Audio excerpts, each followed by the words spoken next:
What was it like for you when you first, do you remember when you first kind of the light went off, you're like, I can actually read these the way that they were written? I'm still working on that, right?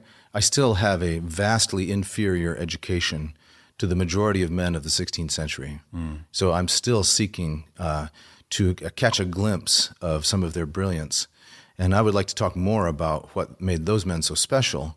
But I'm still in the process of trying to approximate something of their education so that I can appreciate what they were reading in a way that they did, right? Well, let's talk about their education then. Okay. What would be if you were to stand side by side with, pick someone.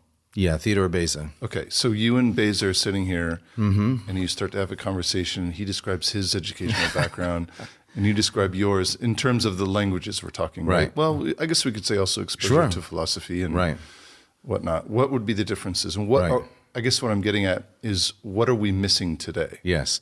Well, I think that Beza is a gracious man. You know, he lives in glory. I believe he is a gracious man, so I don't think that he would laugh at me for too long. But I think that he would begin with a deep chuckle. You're a pastor, you're a theologian, or you have pretense to translating works and talking about these things. He would be appalled, I think, because his education, right, began when he was 8 or 9 years old, and it was very focused, right? Now, men like Beza and Calvin were geniuses in one sense. They were the top 1% of everyone of their time. Nevertheless, the reason that such men could achieve such heights of learning is because the base was very wide. Anybody who wanted to serve in the church or the academy had a very strict and well laid out path of instruction. And it began with 5 or 6 years of studying only Latin.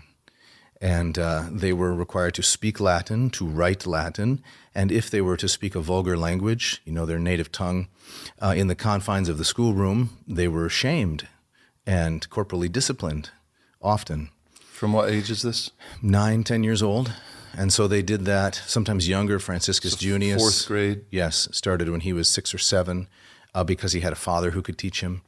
But if your father wasn't capable in these things, you had to hire someone, which was common. And so that's all you studied for the first 6 or 7 years. Then you would go on to study Greek, and you would study Aristotle's Organon, you would learn logic, you would also dabble in mathematics and astronomy and so forth. And that kind of philological training, rigorous training in the languages, builds a capacious memory and a kind of precision that is hard to get any other way. And so I think Beza would be genuinely surprised that, ministers and theologians have, now here I'm casting aspersions, you might say, but I'm included in that, right, have such little knowledge of these things.